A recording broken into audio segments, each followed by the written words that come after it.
Vamos a presentar en un esquema el conjunto de los documentos del Concilio Vaticano II, de manera que su rico magisterio nos aparezca de una manera gráfica en que entendamos cuál es el misterio de la Iglesia y qué misión le pide el Espíritu Santo para evangelizar el mundo actual.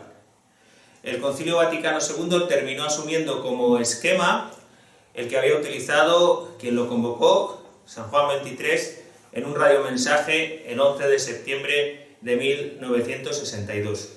En ese radiomensaje él hablaba que había que anunciar al mundo a Cristo. Cristo, que es nuestra luz. Citando la vigilia pascual, decía: Lumen Christi, Deo gracias. Luz de Cristo, demos gracias a Dios. Y hay que llevar a Cristo al encuentro del mundo y del hombre de hoy que se ha secularizado. Pero en ese radiomensaje, cuando toma la perspectiva del mundo de hoy, toma la perspectiva de una sencilla familia. Dice: un sencillo padre de familia, ¿qué es lo que quiere? Él quiere el amor de su familia, quiere el pan, quiere la educación para sus hijos, quiere la libertad. Y nosotros como Iglesia, desde Cristo, a este hombre de hoy queremos llevarle esa luz. Lo que quiere decir que tenemos que ser Iglesia de los pobres. Una Iglesia que se encarne entre los pobres de la tierra. Para hacer este camino, en ese radiomensaje, Juan XXIII decía que el concilio tenía que abordar dos temas.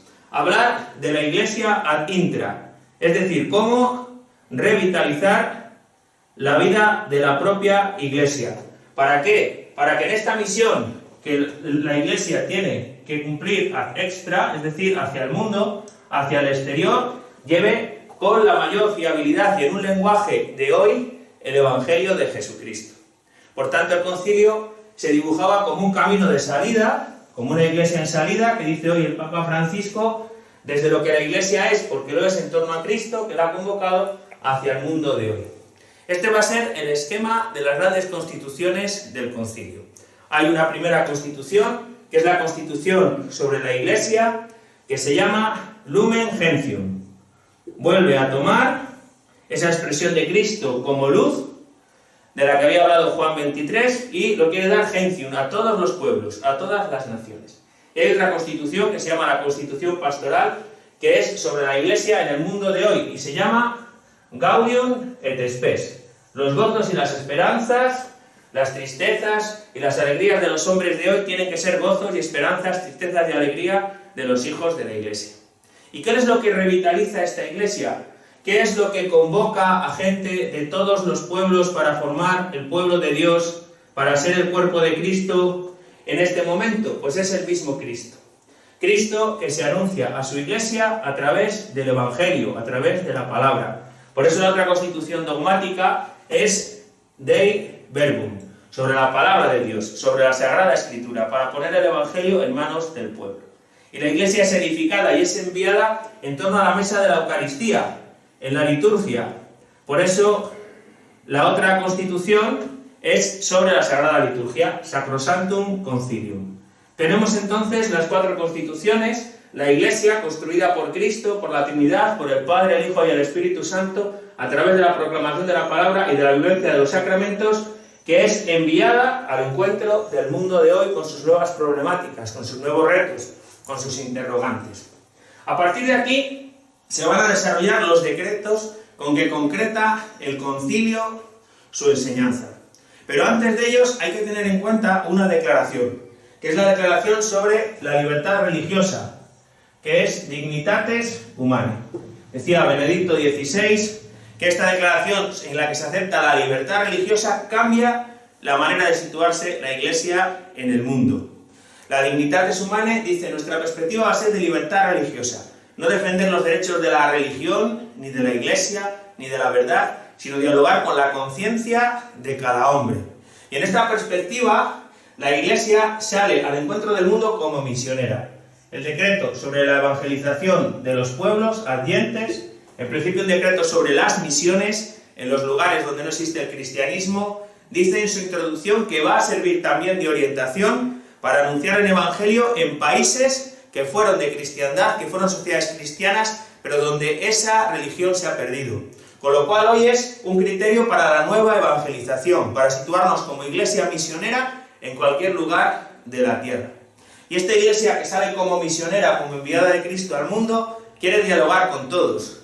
Quiere dialogar con las otras iglesias buscando la unidad, el ecumenismo. Por eso el decreto sobre el ecumenismo, Unitatis Redintegratio, plantea la relación de la Iglesia Católica con las demás iglesias en camino hacia la unidad que Cristo quiere de ellas.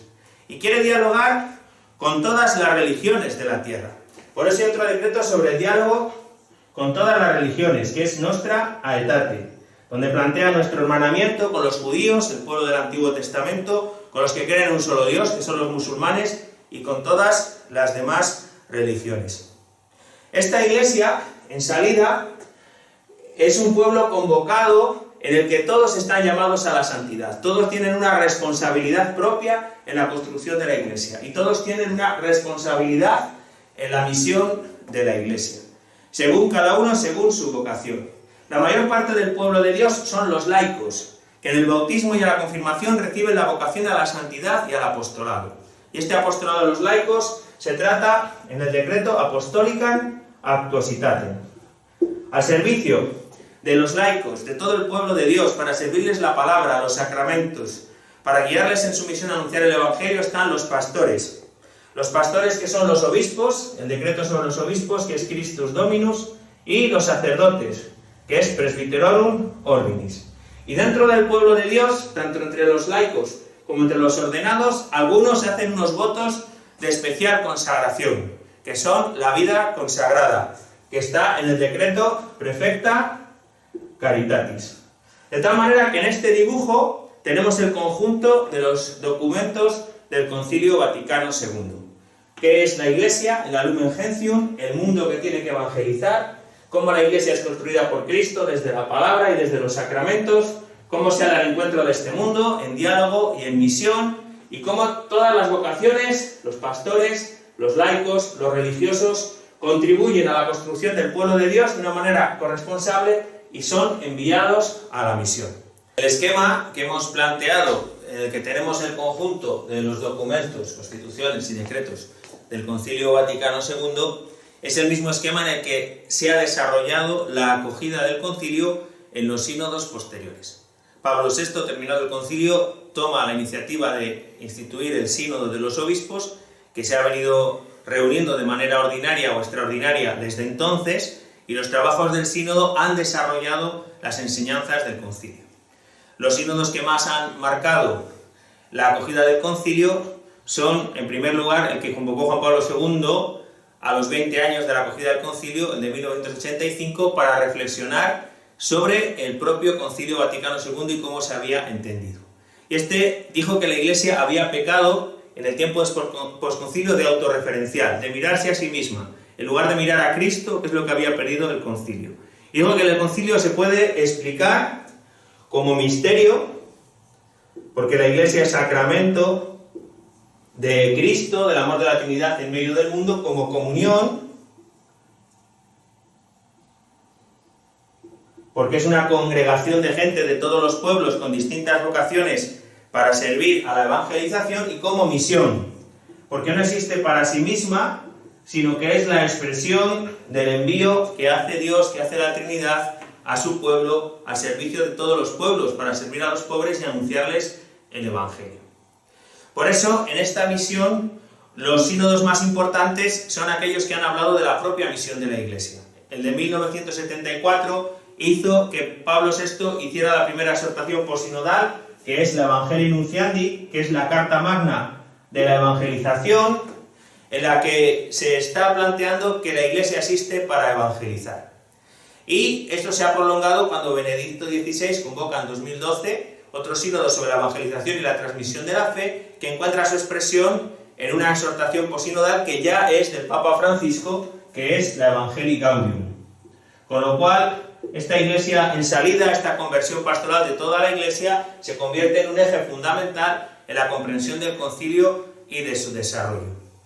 También se ha tratado en algunos sínodos cómo el Señor construye su Iglesia, cómo lo hace a través de la palabra, y por eso hubo un sínodo sobre la pastoral de la palabra, en el que publica Benedicto XVI la Verbum Domini, como la exhortación que desarrolla esta pastoral de la evangelización de la palabra en la Iglesia.